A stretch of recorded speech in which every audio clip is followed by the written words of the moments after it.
Nous fêtons cette année les 20 ans de Wikipédia. Wikipédia est un site que tout le monde utilise et qui a été fondé en 2001 par deux personnes qui s'appelaient Jimmy Wales et Larry Sanger. Wikipédia a été fondé dans le contexte de la bulle Internet de la fin des années 90 et du début des années 2000, quand de très nombreux sites ont été créés sur toutes les thématiques. Parmi ces thématiques, pourquoi pas celui de la connaissance, avec la volonté de créer une encyclopédie qui, profitant des possibilités nouvelles offertes par Internet, et en particulier la possibilité de ne pas être limité par une publication sur papier, promettait d'écrire une encyclopédie la plus complète possible. Pourtant, Wikipédia a complètement chamboulé la manière d'écrire une encyclopédie. Le fait d'être sur Internet n'a pas seulement changé la quantité d'articles que l'on pouvait mettre dans une encyclopédie, mais aussi la manière de travailler et finalement toutes les procédures qui étaient mises en œuvre pour rédiger cette encyclopédie, avec une influence directe sur son contenu. Quand Wikipédia a été créée, ce n'était pas sous ce nom. Elle a été créée sous le nom de Nupedia, qui était censée être une encyclopédie assez traditionnelle de son fonctionnement, c'est-à-dire que des internautes proposaient des articles qui seraient validés par un comité de lecture, et au fur et à mesure de l'écriture, on aboutirait à une encyclopédie complète sur le modèle d'une encyclopédie papier, mais lisible sur Internet. Le modèle a pour autant rapidement changé. On s'est rendu compte que le simple fait d'ouvrir à la contribution n'était pas suffisant et que Nupedia progressait très très lentement. Ce qui a été proposé au bout d'un certain temps, c'est de mettre en œuvre des pratiques nouvelles, une technique nouvelle, et en particulier l'usage de ce qu'on appelle un wiki. Un wiki est un site internet qui a été inventé en 1995, qui permet que ce site internet donc soit modifiable par n'importe quelle personne, en tout cas un grand nombre de personnes qui pouvaient interagir sur le même site internet. Ce wiki a donc été lié à Nupedia pour permettre un site annexe de Nupedia où des personnes pourraient interagir sur un brouillon d'articles d'encyclopédie, et quand ce brouillon serait suffisamment avancé, l'article pourrait être validé par le comité de lecture de Nupedia et intégré à l'encyclopédie. Simplement, on s'est rendu compte assez rapidement que ces articles qui étaient créés étaient de qualité tout à fait correcte, sans pour autant passer par un comité de lecture, tandis que le comité de lecture peinait à véritablement accepter des articles en temps réel, et finalement qu'on pouvait se passer au bout d'un certain temps de ce comité de lecture et donner accès directement aux articles qui étaient en cours d'élaboration sur le wiki. C'est ainsi que Nupedia a laissé place à Wikipédia, donc cette encyclopédie qui est en cours de rédaction perpétuelle et qui permet à un très grand nombre de personnes d'interagir à la rédaction des articles en temps réel. Pour réussir à faire travailler des personnes ensemble sur un article, cela posait toutefois un certain nombre de questions et surtout un certain nombre de modifications des habitudes. C'est pourquoi finalement Wikipédia n'a pas été créé dans le monde traditionnel des encyclopédies, dans le monde savant, dans le monde universitaire, dans le monde de la lecture sur papier, mais a été créé dans le monde de l'informatique et dans ce bouillonnement qui existait au début de l'Internet. Wikipédia a donc été créé par un homme qui s'appelle Jimmy Wales. Jimmy Wales est un entrepreneur du monde de l'Internet. C'est un Américain qui avait monté des boîtes sur Internet et qui avait créé en particulier un site qui s'appelle Bomis, qui vivotait à la fin des années 90 et au début des années 2000. Et Wikipédia était pour lui juste un site annexe qui permettait de nourrir une passion qu'il avait pour la diffusion de la culture. Jimmy Wales n'est donc pas du tout ni un intellectuel, ni un universitaire, c'est un petit peu un aventurier de la culture, mais c'est finalement parce qu'il n'avait pas d'idées reçues sur le fonctionnement d'une encyclopédie qu'il a pu révolutionner le fonctionnement des encyclopédies par l'intermédiaire de Wikipédia. Sachant que ces idées étaient dans l'air, puisque des sites un petit peu semblables existaient au même moment, et en particulier autour du projet GNU, donc du projet du monde du logiciel libre, qui avait pour projet de faire une encyclopédie en même temps. Le fait que Wikipédia soit né dans l'entourage du logiciel libre n'est pas complètement surprenant. C'est-à-dire que le logiciel libre avait déjà résolu un certain nombre problèmes pratiques et techniques pour permettre de faire travailler ensemble une communauté à un projet commun et à aboutir à un résultat qui soit valable, en tout cas utilisable par le plus grand nombre. Cette manière de travailler en communauté était donc mise en œuvre autour des logiciels. Les logiciels libres les plus connus sont LibreOffice. Certainement que vous écoutez votre musique sur un logiciel libre, que votre serveur tourne sur un logiciel libre. Il y a énormément de logiciels qui sont créés ainsi par des communautés et qui donc font travailler ensemble des amateurs sur leur temps libre pour aboutir à un produit qui satisfasse le plus grand nombre. Ça veut dire mettre en œuvre des pratiques pour permettre aux gens de travailler de manière efficace, sur lesquelles nous allons revenir, mais ça veut dire aussi résoudre un certain nombre de problèmes juridiques et qui vont se poser particulièrement dans le contexte de la création d'une encyclopédie, puisque la question du droit d'auteur se pose. On n'a pas le droit de modifier le texte qui est une œuvre de l'esprit sans avoir l'autorisation des autres personnes. Donc, autour de Wikipédia et autour du logiciel libre a été créée toute une infrastructure intellectuelle, en particulier juridique, qui permettent de créer véritablement les conditions de rédaction d'une encyclopédie ou les conditions d'un travail d'un très grand nombre de personnes ensemble. Pour résumer, donc, en 2001, nous avons énormément de questions qui se posent sur ce qu'on peut faire sur Internet, de quelle manière le faire, et un certain nombre de questions techniques qui ont été résolues dans d'autres contextes. Donc, le wiki pour faire travailler ensemble des gens sur un site Internet qui permet la modification par un grand nombre de personnes, et un arrière-plan juridique et pratique qui vient du monde du logiciel libre. Ainsi, tout est prêt finalement pour mettre en œuvre un projet de grande taille qui fait intervenir des centaines de personnes pour rédiger une encyclopédie sur tous les sujets. C'est là aussi qu'intervient la question d'une certaine culture Internet qui n'est pas forcément celle du monde de l'édition traditionnelle ou du monde de la culture livresque et qui va façonner Wikipédia. Puisque dans ces années se pose aussi la question de qu'est-ce qu'on peut mettre dans une encyclopédie avec une remise en cause finalement de l'encyclopédie traditionnelle dans la mesure où on prend acte que le contenu d'une encyclopédie était limité par le fait qu'on publiait sur papier, ce qui coûte très cher et ce qui limite la place, et que finalement sur Internet on n'est pas limité par ces questions et qu'il est donc possible de traiter un plus grand nombre de sujets. Ce qui convient parfaitement à la culture plus populaire et technique de l'Internet, puisqu'on va considérer qu'on ne va pas seulement parler des grands faits historiques, de l'art le plus important, mais que finalement une encyclopédie peut parler de tous les sujets sur lesquels on a déjà écrit, sur lesquels il existe de la connaissance, et donc on va parler de questions scientifiques, de questions techniques, de questions pratiques, de culture populaire, et finalement tout ce qui s'ébat joyeusement sur Internet à cette époque-là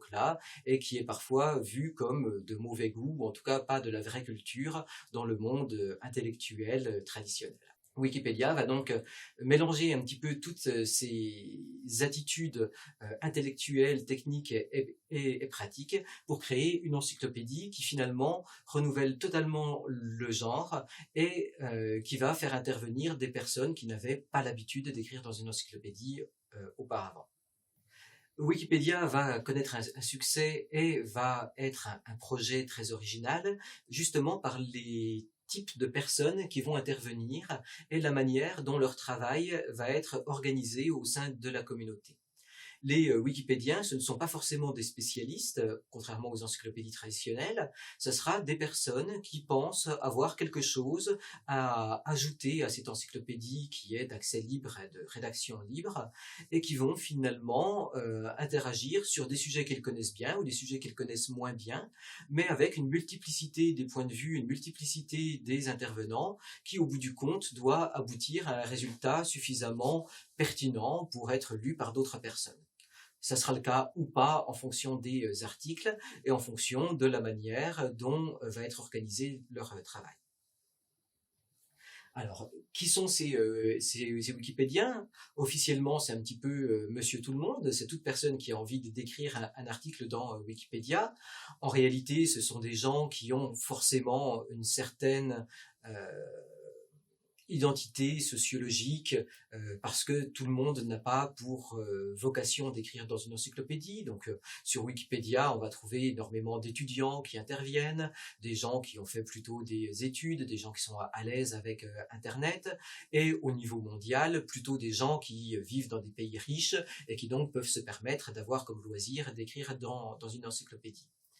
Ce qui est très intéressant, c'est que finalement, quand on parle des Wikipédiens, les rôles sont extrêmement divers. C'est-à-dire que Wikipédia va s'organiser pour faire interagir toutes ces personnes, et la rédaction des articles elle-même n'est qu'une action parmi d'autres que l'on peut avoir sur Wikipédia. Bien évidemment, sur Wikipédia, il faut des gens qui rédigent ces articles, mais il faut également des gens qui les relisent, des gens qui s'assurent que les gens qui écrivent les articles sont sérieux et font la chasse au vandalisme, des gens qui vont participer à des discussions sur l'organisation de la communauté, qui vont proposer des règles, qui vont voter sur ces règles, des gens qui sont là pour rajouter des photographies, qui sont là pour corriger des fautes d'orthographe, et finalement, ce qu'on appelle Wikipédien est beaucoup plus ambigu et beaucoup plus complexe que simplement les auteurs d'une encyclopédie tels qu'on se les représente dans le modèle traditionnel.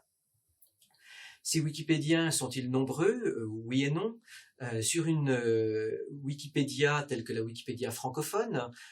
on est sur quelques centaines, voire milliers de personnes grand maximum, c'est-à-dire une communauté qui est toujours active et qui bruisse du travail de chacun en permanence, mais qui n'est pas non plus si grande. Quand on pense qu'il y a 30 millions de visiteurs uniques sur Wikipédia en France chaque mois, finalement ces quelques centaines ou milliers de personnes qui font l'encyclopédie ne sont qu'une infime partie des gens qui utilisent cette encyclopédie.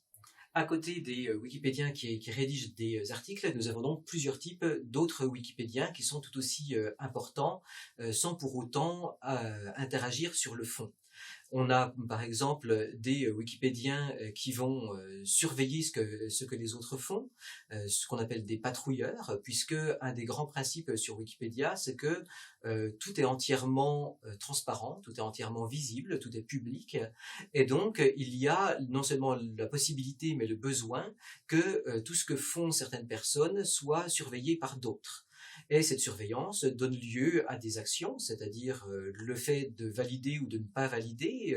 les rédactions qui ont été faites par d'autres personnes, les actions qui ont été faites par d'autres personnes, et même la possibilité d'interagir avec ceux qui ont écrit pour leur dire que leur comportement n'est pas acceptable, que leur donner des conseils, faire en sorte finalement qu'il y ait une relecture qui n'est pas celle d'un comité de lecture, mais qui est celle de la communauté sur elle-même, qui s'autorégule et qui s'autosurveille. À côté de ces différents comportements, il y a même des personnes qui finalement vont sur Wikipédia pour ce côté communautaire et qui finalement vont passer plus de temps sur les pages communautaires où on discute des différents problèmes, des différents enjeux, voire qui sont là uniquement pour faire de la parlotte et qui finalement ne retiennent de Wikipédia que ce côté communautaire et agréable de un certain nombre de personnes qui interagissent entre elles et qui soulèvent des enjeux qui sont intellectuellement intéressants en dehors même du fait de rédiger l'encyclopédie elle-même. Certains Wikipédiens ont une action également extrêmement technique, puisqu'il faut être conscient que, à côté des actions et des modifications qui sont faites par des êtres humains, un certain nombre d'actions sont faites par des robots, et donc ces robots reposent sur des programmes qui sont écrits par d'autres Wikipédiens, ce qu'on appelle des dresseurs de bots, puisque ces robots donc s'appellent des bots, et les programmes sont rédigés par des Wikipédiens. Ces robots, à quoi servent-ils? Ils vont notamment servir à faire des tâches répétitives, puisque sur Wikipédia, on trouve très souvent des erreurs qui sont rémanentes, qui sont toujours les mêmes. Est-ce qu'on écrit états-unien ou américain? À partir du moment où les Wikipédiens se sont mis d'accord sur un terme, il va falloir changer systématiquement ce terme et donc faire passer des robots sur l'un des deux pour le transformer en l'autre. Si vous avez d'autre part une catégorie qui s'appelle par exemple élève de l'école nationale des chartes et qu'on considère que l'école n'a pas toujours été nationale mais parfois impériale et que du coup cette catégorie va prendre le nom de élève de l'école des chartes, on va faire passer un robot sur tous les articles qui ont pour catégorie école nationale des chartes pour la transformer en simplement école des chartes, ce qui veut dire 5000 modifications à faire de manière bébête, et donc c'est un robot qui va faire ça de manière systématique. Ces robots servent aussi à lutter contre le vandalisme, puisque une partie de la lutte contre le vandalisme va être faite par des cerveaux humains et par des gens qui regardent systématiquement toutes les modifications, mais une autre va être faite par des robots qui vont interagir sur du vandalisme qui a des caractéristiques extérieures telles qu'il peut être reconnu par un robot. Tout ce qui est blanchissement de page, c'est-à-dire enlever entièrement le texte d'une page, un robot va passer pour le remettre. Tout ce qui est insulte, tout ce qui est suppression de paragraphes tout entiers, il y a un certain nombre de critères externes qui peuvent être vus par un robot et sur lequel il va être très possible de faire en sorte que le robot annule tout simplement des contributions qui semblent surprenantes et sur lesquelles une intelligence humaine va passer dans un second temps après l'annulation du vandalisme par un robot de manière automatique. Finalement, les contributions par ces robots représentent quasiment le quart des modifications qui se trouvent sur Wikipédia.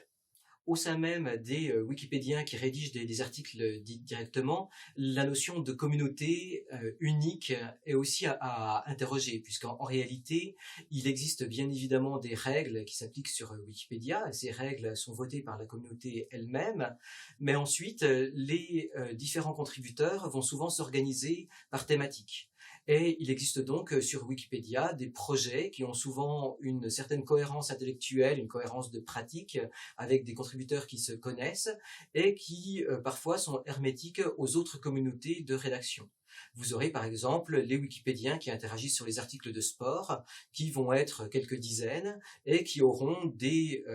communautés de pratique, des habitudes tout simplement de rédaction, parfois jusqu'à avoir des règles un petit peu particulières aux articles sur cette thématique et qui ne vont pas forcément avoir des relations directes avec les autres communautés qui, elles, vont interagir sur le cinéma ou plus largement sur des articles plus divers. Et donc, on a ainsi des espèces de sous-communautés qui existent au sein des Wikipédiens. Donc la notion même de Wikipédien est extrêmement complexe, puisqu'on a des gens qui font des tâches extrêmement différentes et diverses, mais même parmi les gens qui font les mêmes tâches, on va obtenir des sous-communautés qui ne se parlent pas forcément. Par ailleurs, tout ce que je vous dis là se passe au sein d'une Wikipédia, puisqu'il n'existe non pas en réalité une Wikipédia, mais près de 300, avec des Wikipédias qui fonctionnent par langue, et chaque langue a son site internet, donc sa Wikipédia. Je vous parlais essentiellement de la Wikipédia francophone, mais il existe à côté la Wikipédia anglophone, hispanophone, en italien, en portugais, et ainsi de suite, y compris dans des langues régionales, en breton, en occitan, dans des langues mortes, en latin, et donc on a finalement 300 communautés de wikipédiens qui ont pour partie des règles et un fonctionnement qui est commun et pour partie des habitudes qui dépendent vraiment de chacune des Wikipédias, de chacun des sites internet dans chacune des langues. À côté de ce travail sur les Wikipédias elles-mêmes, on a par ailleurs des communautés qui se regroupent pour faire un travail plus d'ouverture de Wikipédia sur le monde. Et en particulier, on a des associations à côté de Wikipédia, associations bien évidemment peuplées de Wikipédiens, mais qui vont encore avoir d'autres tâches. C'est ce qu'on appelle les chapitres ou chapters, qui là vont fonctionner par pays. Donc nous avons Wikimedia France en France, Wikimedia Germany, Wikimedia Italia et ainsi de suite.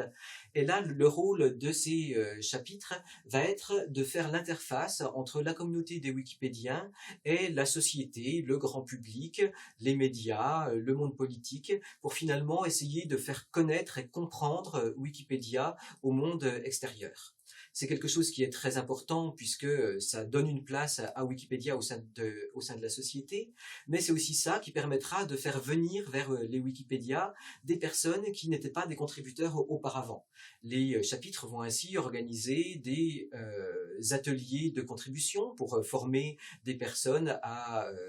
contribuer à Wikipédia en leur expliquant de quelle manière ça se passe. Ça demande une formation qui va être organisée par ces chapitres, où ils vont également faire des partenariats avec, par exemple, des institutions culturelles. C'est ce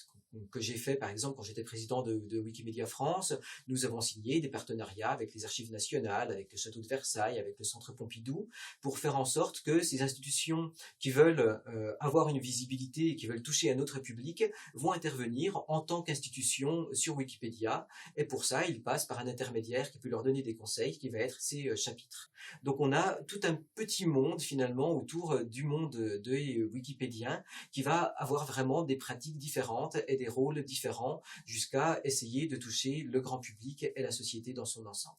Sur Wikipédia, on ne trouve pas non plus que du texte. Ce n'est pas une originalité de Wikipédia, mais évidemment qu'il est plus facile de proposer des contenus interactifs quand on passe sur un support multimédia, sur Internet, que quand on est sur papier. Donc la présence de graphiques, de photos, de sons, de vidéos est quelque chose qui existait déjà dans les encyclopédies traditionnelles quand elles sont passées sur CD-ROM, sur ordinateur, mais c'est quelque chose qui a vraiment explosé sur Wikipédia,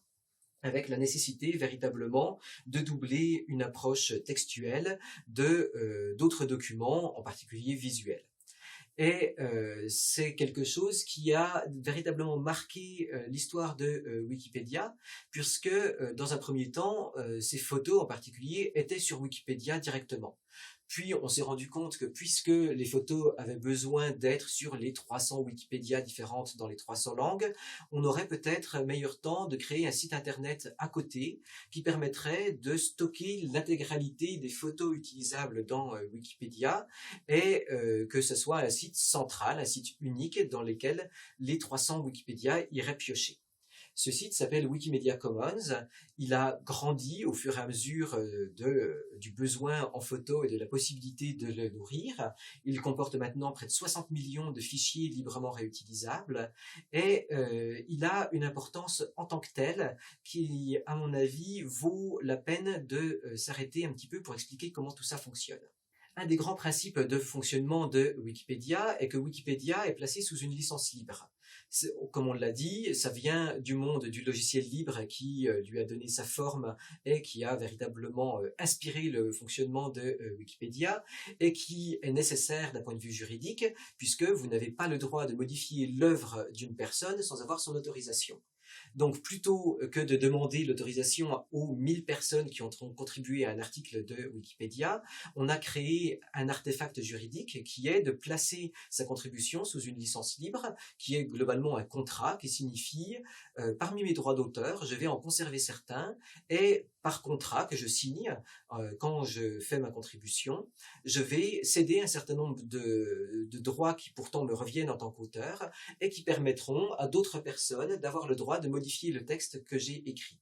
Cette notion de licence libre est vraiment fondamentale. Sans cela, on n'aurait pas le droit juridiquement de créer un site tel que Wikipédia. Et ces licences libres vont se retrouver dans la gestion des images. Et finalement, ce mode de fonctionnement va poser tout un certain nombre de problèmes et soulever un certain nombre de lièvres qui va véritablement compter dans la gestion des images dans Wikipédia.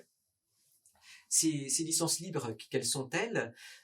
Au début, on se fondait sur une licence traditionnelle du monde de l'informatique, qui est ce qu'on appelle la GFDL, qui est la licence libre des textes qui accompagnaient les logiciels libres. Donc on voit vraiment qu'on part du monde de l'informatique. On était sur un texte rédigé par des juristes, mais qui était vraiment fait pour accompagner des logiciels. À partir du milieu des années 2000, a été créé un système beaucoup plus clair et pédagogique qui est ce qu'on appelle les licences Creative Commons, qui vont avoir un très très grand succès parce qu'elles sont d'usage extrêmement clair et qu'elles proposent différents niveaux dans le degré de liberté de ces licences. En gros, on va permettre certains usages en fonction d'un certain nombre de critères qui peuvent être cumulables entre eux. Alors pour être très clair, je vais simplement vous expliquer quels sont ces critères. C'est que parmi les droits d'auteur qui vous reviennent, vous allez dire je vais en faire jouer certains et je ne vais pas en faire jouer d'autres parmi un choix qui vous est proposé par ces licences Creative Commons. En particulier, vous allez permettre une réutilisation qui est commerciale ou pas. vous allez mettre un critère qui s'appelle share alike ou partage à l'identique, qui va permettre à une personne qui réutilise votre travail de pouvoir changer lui-même la licence ou d'être obligé de réutiliser la licence que vous aviez vous-même proposée. Il y a comme ça un certain nombre de critères qui sont cumulables et au bout du compte, vous pouvez dire moi je permets que ça soit réutilisable par des gens qui utilisent la même licence que moi et du non commercial ou seulement du non commercial mais on a le droit de changer la licence si on modifie mon travail ou seulement du share alike mais j'autorise les réutilisations commerciales. Et que comme ça, vous avez des modules que vous pouvez mettre comme vous voulez. La licence que Wikipédia a choisie est la licence CC BY SA, donc Creative Commons. BY, c'est simplement un critère qui dit que vous avez l'obligation de citer les auteurs du travail que vous réutilisez. C'est de toute façon quelque chose qui est obligatoire dans le droit français, puisque le droit moral est non cessible et est quelque chose de non négociable dans le droit français. Et c'est pour ça que vous avez aussi un historique dans les articles de Wikipédia. C'est une liste de tous les auteurs de l'article qui est obligatoire dans le droit français. Et Wikipédia donc utilise cette clause de share alike, SA, partage à l'identique, qui dit vous avez le droit de faire absolument ce que vous voulez de cet article, de le traduire, de l'imprimer, de le modifier, de faire vraiment ce que vous voulez, mais simplement si vous faites à votre tour des modifications, vous avez l'obligation de le laisser sous la même licence CC BY SA. Donc vous pouvez même vendre des articles de Wikipédia. En revanche, si vous faites des modifications, les modifications que vous avez faites seront elles-mêmes réutilisables par tout le monde. Et donc, on reste sur quelque chose qui ne peut pas être privatisé. On peut en faire ce qu'on veut, mais vous ne pouvez pas le garder pour vous. Ça sera forcément redistribué et réutilisable par tout le monde. Il va en être ainsi sur les photographies qui se trouvent dans Wikimedia Commons, donc ce site unique dans lequel Wikipédia va chercher des photos, qui doivent être des photos librement réutilisables. Donc ces photos librement réutilisables vont être soit des photos prises par des Wikipédiens, par des gens qui vont décider d'aller voir les monuments historiques du département de la Haute-Saône, prendre des photos de chacun de ces monuments historiques, de les charger dans Wikimedia Commons. Ça permettra d'illustrer les articles dans Wikipédia, mais ça permettra aussi à toute personne qui le veut de réutiliser ces photographies, et puisqu'elles sont modifiables, de les redécouper, de modifier le contraste, d'en faire une œuvre d'art s'il le désire, dans le respect du droit d'auteur moral de la personne qui a pris cette photo, mais sinon avec l'intégralité des possibilités offertes par une photographie librement réutilisable. Et par ailleurs, une partie également de ces photos vont être tout simplement dans le domaine public, puisque le droit d'auteur est composé de deux parties, donc la partie morale qui elle est incessible et qui est éternelle, et une partie qui permet à un photographe de dire ses conditions de réutilisation de sa photographie, donc soit de le garder pour lui au nom du droit d'auteur, soit de le vendre à un éditeur, soit de le mettre sous une licence libre pour en faire certaines choses, mais que ce droit d'auteur arrive à échéance au bout de la vie de l'artiste, du photographe, plus 70 ans. Donc, les photographies qui ont été prises par des personnes qui sont mortes actuellement en 1950 et avant sont dans le domaine public et librement réutilisables et donc, à leur tour, librement modifiables, utilisables, vendables. On peut en faire ce qu'on veut et donc elles peuvent entre autres figurer dans Wikipédia. C'est quelque chose qui est très important, puisque ces photographies sont évidemment de toute première importance pour pouvoir illustrer un certain nombre d'articles dans Wikipédia, tout ce qui est historique, que ce soit des biographies anciennes, tout ce qui est les articles de civilisation, quelles qu'elles soient, d'art ancien et ainsi de suite. Mais c'est aussi très très important parce qu'on parle véritablement de la culture liée à des civilisations. Et cette culture, elle est également conservée et mise en valeur par des institutions avec lesquelles les Wikipédiens vont pouvoir travailler. Donc, je vous parlais notamment des partenariats qui sont faits entre les chapitres de Wikipédiens et des musées. C'est quelque chose finalement qui va acquérir une importance assez grande dans les années 2000 et 2010 avec les Wikipédiens qui vont pousser ces institutions culturelles pour leur expliquer qu'ils ont des ressources absolument extraordinaires, mais qui ne sont souvent consultables que sur place pour un petit public, pour des spécialistes pas très visibles, et qu'il y aurait possibilité d'aller finalement plus loin. Alors évidemment, c'est quelque chose dont les institutions s'étaient rendu compte, ce sont des professionnels qui gèrent ces institutions et ils n'ont pas découvert ça grâce à Wikipédia. Mais souvent, quand les institutions voulaient mettre en valeur ces fonds, ça passait par de la numérisation qui restait sur des sites internet et sans aller finalement jusqu'à prendre en compte tous ces enjeux de réutilisation, toutes ces questions juridiques par derrière. Et les Wikipédiens et le monde de l'Internet vont avoir un rôle d'aiguillon tout de même dans cette modification de la culture professionnelle du monde des musées, des bibliothèques, pour les pousser à s'ouvrir au maximum et faire en sorte qu'ils respectent le domaine public, qu'ils permettent les réutilisations de leurs fonds et finalement intégrer à des pratiques professionnelles de ce monde de la culture des pratiques ou des besoins qui étaient celles du monde de l'Internet au fur et à mesure qu'ils émergeaient. Finalement, les pratiques ont fait émerger des besoins qui ont nourri les réflexions professionnelles de ce monde de la culture. Et donc, le monde de l'Internet et le monde de la culture s'est internourri au fur et à mesure des échanges et on fait en sorte que de plus en plus de fonds anciens ont pu être librement disponibles sur Internet. C'est quelque chose qui finalement maintenant est presque naturel quand on numérise des fonds, que ce soit librement réutilisable dans le domaine public, avec encore des grands enjeux et certaines institutions qui posent encore problème, la plus célèbre étant bien évidemment encore maintenant la Réunion des musées nationaux en France, dont la numérisation, donc des grands musées français, le Louvre, le musée d'Orsay et ainsi de suite, n'est toujours pas réutilisable. Ce qui pose bien évidemment un certain nombre de problèmes quant à l'accès à la culture française, la mise en valeur de cette culture et finalement des questions de monopole de certains musées sur la visibilité, puisque si le Louvre renonce à être présent sur Internet, c'est évidemment des grands musées américains qui vont prendre la place, ce qui pose des vraies questions sur la présence de la culture française sur Internet. À côté de ces questions juridiques sur les licences libres et sur le droit d'auteur, il y a également des questions beaucoup plus techniques qui, là encore, ont été soulevées par les Wikipédiens au fur et à mesure des limitations et des problèmes qu'ils rencontraient. Un de ces enjeux qui est devenu assez célèbre dans le monde de l'Internet est ce qu'on appelle la liberté de panorama.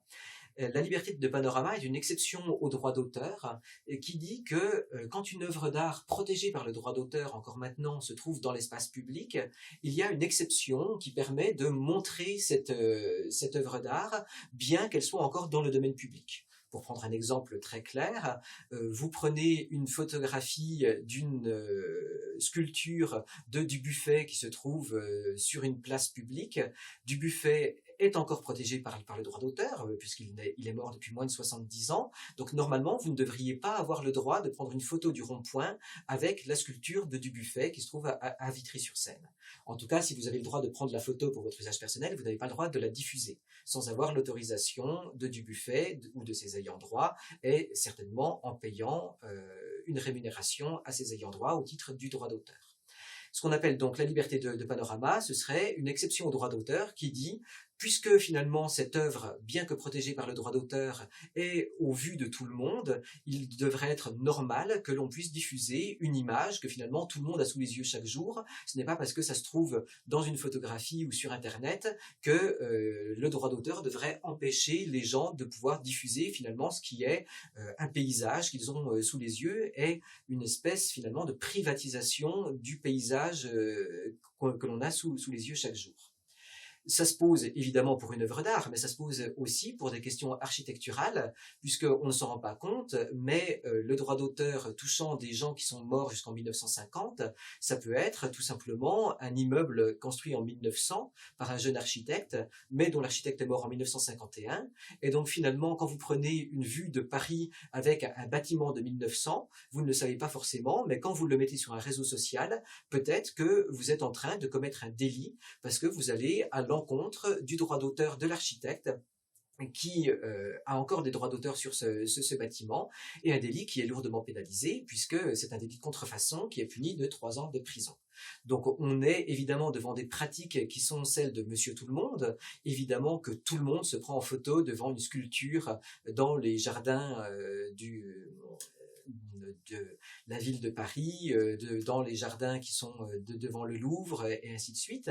Évidemment que tout le monde ayant pris ces photos les poste sur Instagram, les poste sur Twitter ou sur Facebook, mais finalement vous êtes en train de commettre un délit de contrefaçon, et donc un délit qui est commis par des gens qui n'ont pas l'intention de le commettre, et quand on explique à ces gens qu'ils commettent ce délit, les gens tombent des nues, c'est un délit qui pose problème. Et évidemment qu'il faut protéger le droit d'auteur, mais on est devant des questions finalement plus complexes, et on peut se poser la question de savoir si, à partir du moment où une œuvre d'art a été payée par de l'argent public, est librement visible par tout le monde chaque jour et accessible par tout le monde, est-ce que finalement son image ne devrait pas être publique à son tour? Cette question donc a été posée par des gens depuis un certain temps, et un certain nombre de pays a pris acte de ce problème en créant une exception au droit d'auteur qui s'appelle la liberté de panorama. Pour autant, la liberté de panorama n'existe pas dans tous les pays, et en particulier jusqu'en 2017, elle n'existait pas en France. Quand elle existe sous des conditions assez diverses selon les différents pays qui ont intégré cette notion d'exception du droit d'auteur avec des conditions plus ou moins drastiques. Et donc, selon les pays, ça va être l'ensemble des œuvres qui se trouvent dans le domaine public, qui sont visibles. Dans certains pays, ça va être uniquement l'architecture et pas la sculpture. Dans certains pays, ça va être uniquement si c'est à l'air libre et pas à l'intérieur, même si cet espace intérieur est librement accessible au public. Donc on a des différences qui rendent l'application de la loi extrêmement complexe. C'est quelque chose qui est important pour Wikipédia, puisque en fonction de ces lois qui vont dépendre des pays, on va pouvoir montrer sur Wikipédia différentes œuvres d'art, différentes en tout cas œuvres protégées par le droit d'auteur ou pas. Et on aboutit bien évidemment à des situations absurdes, puisque Wikipédia étant un site foncièrement transnational, international, on va pouvoir montrer certaines œuvres d'art parce qu'elles se trouvent dans un pays qui a une large vision de la liberté de panorama, et pas dans d'autres pays qui soit ne le reconnaissent pas, soit ont une vision beaucoup plus restrictive. Avec, encore une fois, des questions de visibilité sur Internet de la culture des divers pays, puisque plus on est restrictif, et moins on sera visible. Donc parmi les exemples que l'on peut donner sur les conséquences un petit peu amusantes, vous prenez des architectes très célèbres mais qui ont travaillé à l'international, quelqu'un comme Le Corbusier, vous trouverez sur Wikipédia les œuvres qu'il a pu bâtir en Allemagne ou en Suisse, mais vous ne trouverez pas la chapelle de Ronchamp qui se trouve en France, parce qu'il y a une liberté de panorama en Allemagne, mais il n'y a pas de liberté de panorama en France. Alors, évidemment, là encore, on comprend que le but était d'avoir un droit d'auteur le plus protecteur possible, mais quand le droit d'auteur ne se fait plus protecteur, mais finit par invisibiliser la création qui a eu lieu dans un certain pays, et finalement ne pas du tout protéger Le Corbusier, puisque ses œuvres germaniques vont être visibles, mais pas ses œuvres françaises, Le Corbusier n'y trouve aucun intérêt à ce que la liberté de panorama soit refusée en France. En revanche, c'est un véritable problème pour la culture française dans son ensemble et pour les institutions locales, les propriétaires et ainsi de suite, qu'on ne puisse pas mettre en valeur la chapelle de Ronchamp sur Wikipédia. Donc ces questions sont en fait des questions qui se posaient dans un petit monde des juristes du droit de la propriété intellectuelle jusqu'à il y a peu de temps, et finalement ces pratiques du monde de l'internet, du monde de la connaissance sur Wikipédia en particulier, a fait en sorte qu'elles émergent auprès d'un public beaucoup plus large, et donc a posé ces enjeux de manière beaucoup plus claire, jusqu'à amener la France à intégrer, alors de manière extrêmement restrictive, mais tout de même, la liberté de panorama récemment dans son arsenal juridique, et comme on l'a dit, à faire pression sur des institutions culturelles pour avoir des pratiques beaucoup plus respectueuses du grand public, finalement prenant conscience qu'il y a un public qui attend la possibilité de pouvoir réutiliser la culture qui lui appartient, une appropriation citoyenne de cette culture qui a émergé donc grâce à Wikipédia, et qui a fait que les œuvres d'art ne sont pas réservées aux institutions qui les conservent, ne sont pas réservées à un petit monde de spécialistes, mais il y a eu véritablement une pression populaire, une pression citoyenne pour pouvoir libérer ces œuvres d'art et ces photos et cette culture finalement des différents pays. Nous avons dit donc que Wikipédia a été créé il y a 20 ans. Nous fêtons le 20e anniversaire de Wikipédia en général au mois de janvier 2021 et de la Wikipédia francophone au mois de mars. Mais ce qui est amusant, c'est que finalement, Wikipédia a très très peu évolué durant ces 20 ans. Évidemment, le fonctionnement de la communauté s'est précisé au fur et à mesure, les règles ont été mises en œuvre au fur et à mesure que les besoins se faisaient sentir, et les années 2000 ont été l'occasion de créer Wikipédia telle qu'on la connaît actuellement. Mais justement, à partir du moment où la communauté a trouvé un mode de fonctionnement qui fonctionnait finalement assez correctement, à peu près au milieu des années 2000, ce mode de fonctionnement a très peu évolué. C'est également quelque chose qui se voit dans l'interface de Wikipédia, qui est très très simple, qui fonctionne très bien, mais qui finalement est toujours plus ou moins, à quelques exceptions près, quelques coups de balai ici et là, mais globalement, Wikipédia en 2021 ressemble énormément au Wikipédia de 2001. Ça pose un certain nombre de questions, puisque à côté de ça, le monde de l'Internet, lui, a été complètement chamboulé. Évidemment que les sites entièrement en HTML de 1998 ou de 2002 n'existent plus vraiment, que les gens ne font plus leur site eux-mêmes, que Google est passé d'une start-up à quelque chose qui a façonné le monde actuel. Idem pour les réseaux sociaux, qui en 2001 n'existaient même pas. Facebook a été créé en 2004, Twitter en 2006. Donc le monde de l'Internet de 2001 n'a absolument rien à voir avec le monde de l'Internet de 2021. Et au milieu de tout ça, Wikipédia a suivi son petit bonhomme de chemin et est toujours présent. Alors évidemment, le fait que Wikipédia repose sur une communauté de bénévoles l'a rendu extrêmement résilient. Wikipédia est un site internet qui peut aller au-delà des modes parce qu'il n'est pas soumis à des impératifs économiques. Évidemment qu'il y a un modèle économique de Wikipédia, mais qui repose sur des levées de fonds, qui n'a besoin finalement que de sommes assez faibles par rapport à son influence et à son audience qui est absolument gigantesque. Donc faire ces levées de fonds ne pose aucun problème. Et Wikipédia n'a jamais eu besoin d'évoluer. Par ailleurs, le fait même que Wikipédia soit un pionnier de l'Internet a fait qu'il a pris une niche et qu'il n'a jamais pu être délogé de cette niche. Quand on a besoin de trouver une information, que ce soit une information de fond sur vraiment de la culture telle qu'on l'imagine, ou que ce soit de la culture populaire ou un savoir pratique, on va sur Wikipédia. Tout le monde a l'habitude d'aller sur Wikipédia, à tel point que les entreprises concurrentes n'ont jamais réussi à faire leur trou. Google a essayé de créer un concurrent à Wikipédia en 2008 qui s'appelait Knoll, K-N-O-L, et ça n'a jamais fonctionné, et Google a fini par laisser tomber et par finalement mettre en valeur Wikipédia dans ses recherches plus que essayer de le remplacer par autre chose. Donc Wikipédia est un dinosaure de l'Internet, ce qui pose tout de même des questions, puisque on peut se demander quelle sera sa place, d'autant plus que l'Internet continue à évoluer. Alors jusqu'à maintenant, on a dit Wikipédia réussit à s'en sortir parce que ses besoins sont assez faibles, mais on peut se demander si ça continuera, puisque Wikipédia repose tout de même sur une communauté qui doit se renouveler de temps en temps.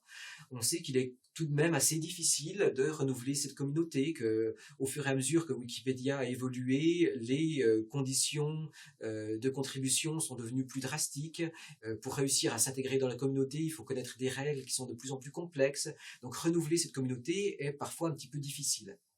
Par ailleurs, on a également des évolutions techniques qui vont aller à l'encontre du renouvellement de cette communauté. Wikipédia a toujours réussi à survivre jusqu'à maintenant parce qu'on utilise des ordinateurs de bureau pour un certain nombre de personnes, comme en 2001, mais on sait que la jeune génération va de plus en plus sur Wikipédia sur un téléphone portable, sur un smartphone. Dans des pays en voie de développement, on a complètement sauté l'étape de l'ordinateur de bureau et tout le monde est directement passé au smartphone. Or, contribuer sur Wikipédia sur smartphone, c'est plus compliqué, ça se fait moins bien, les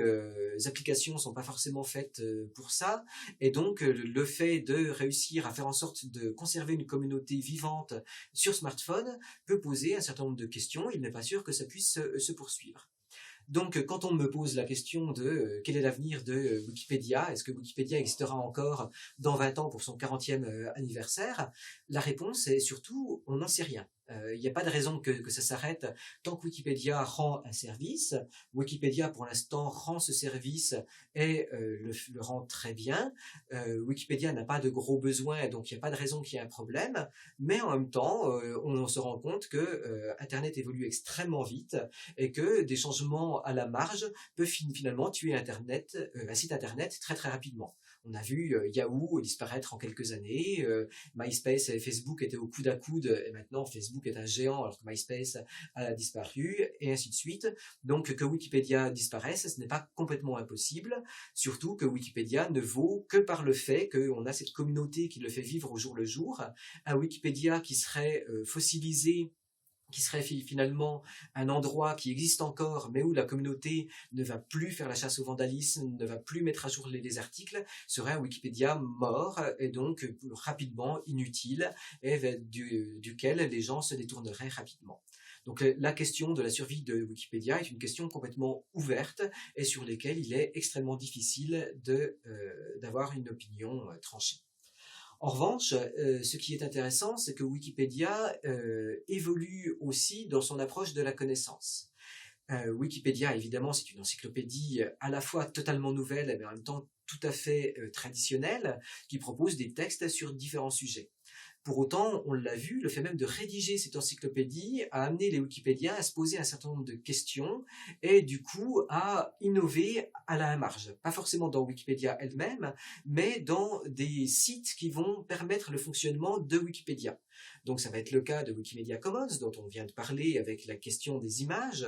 mais ça va être le cas aussi d'une approche finalement qui va mêler l'approche encyclopédique à une approche que tout le monde a sur Internet depuis les années 2000 à 2010, qui est une approche de la donnée et de la gestion de la donnée sur Internet.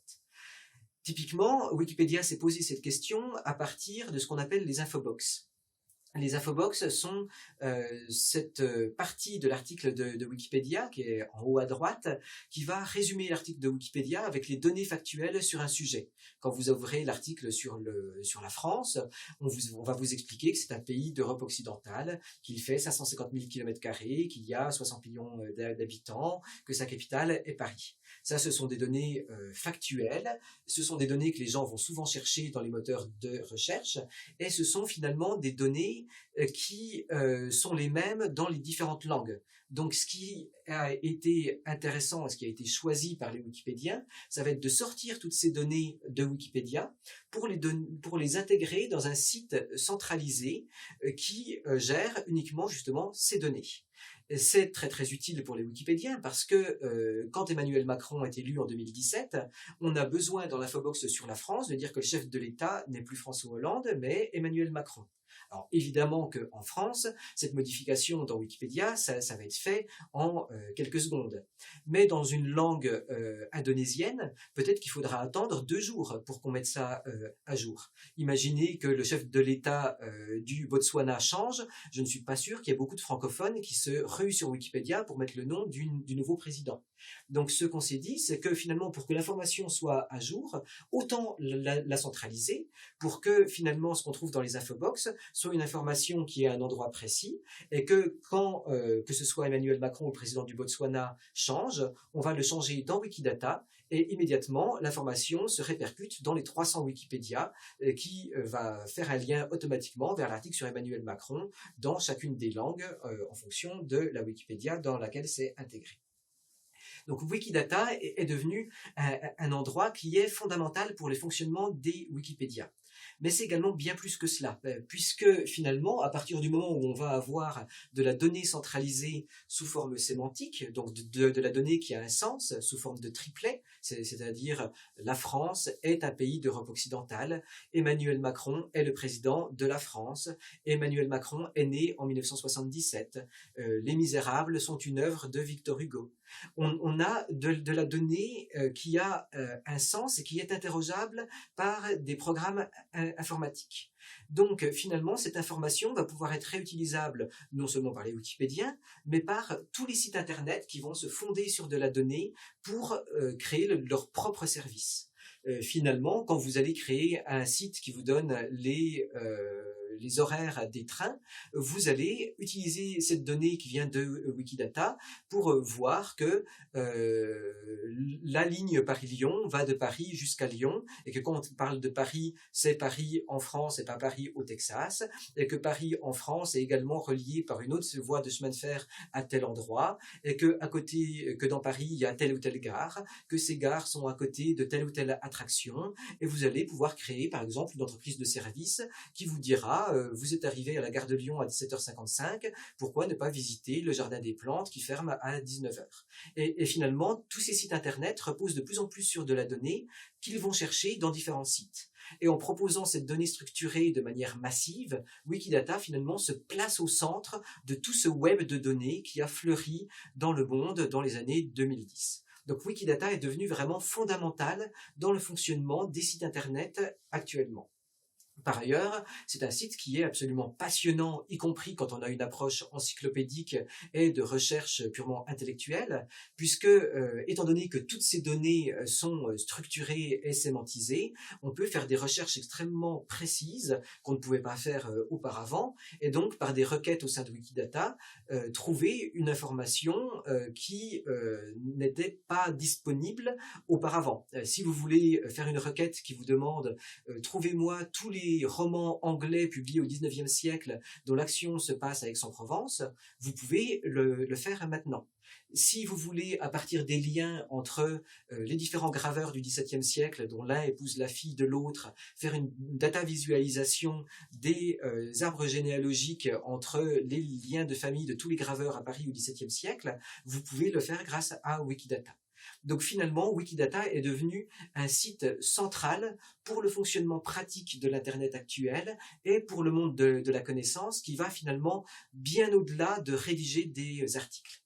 Mais si l'on revient au fait de rédiger des articles, finalement, on peut aller encore plus loin. Puisque ces données existent, on peut mettre au point des programmes informatiques avec des programmes d'intelligence artificielle qui, à partir de ces données, vont rédiger de manière automatique dans les différentes langues des articles factuels. Alors évidemment, ça ne sera pas des analyses extrêmement complexes, mais ça sera en tout cas rédiger des textes dans un bon français ou un bon espagnol ou un bon philippin, rédiger des textes à partir de ces données sur tous les sujets qui sont traités dans Wikidata. Et ça, c'est un des projets qui est en train d'être mis en place actuellement et qui est très intéressant pour l'internationalisation de Wikipédia, puisque jusqu'à maintenant, vous aviez des grosses Wikipédia dans les langues très très parlées internationales. Wikipédia en anglais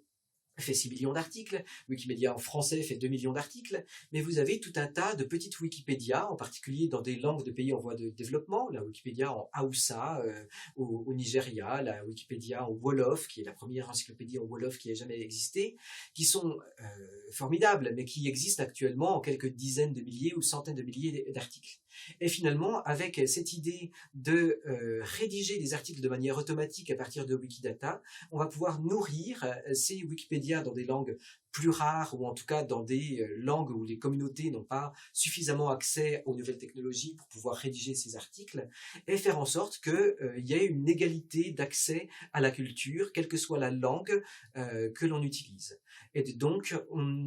en même temps que Wikipédia est finalement un site internet traditionnel, un dinosaure de l'internet, un site internet qui a repris des codes du livre sur papier tout en les pervertissant et en les modifiant, Wikipédia est en même temps à la pointe de se poser des questions sur qu'est-ce que c'est qu'une information, qu'est-ce que c'est qu'une donnée, qu'est-ce qu'on peut faire avec ces données, qu'est-ce qu'on peut automatiser, qu'est-ce qu'on peut faire passer par une intelligence artificielle, qu'est-ce qui doit passer par une intelligence humaine. Et finalement, il y a des tonnes de questions qui se posent et de pistes de recherche et de nouveaux chemins que Wikipédia va suivre, et qui sera dans Wikipédia ou dans des sites frères, ou qui sera dans des sites qui n'ont rien à voir avec Wikipédia, mais que Wikipédia nourrit. Et donc, finalement, l'avenir est assez brillant pour Wikipédia, mais pas forcément par la forme traditionnelle que l'on a vécue jusqu'à maintenant, simplement en allant toujours un petit peu plus loin, mais simplement avec toujours des piliers par derrière qui sont un travail communautaire, une volonté que ce soit librement réutilisable et une volonté éthique et pratique par derrière qui est de quelle manière au maximum diffuser la culture pour tous en touchant le plus grand nombre de personnes possible dans le plus grand nombre de langues possible et de manière le plus fiable possible en se fondant sur des sources et ou que ce soit finalement par une encyclopédie, par de la donnée ou par des réutilisations un petit peu plus innovantes. Wikipédia, finalement, sera bien présent dans les années 2020 et on peut l'espérer encore après.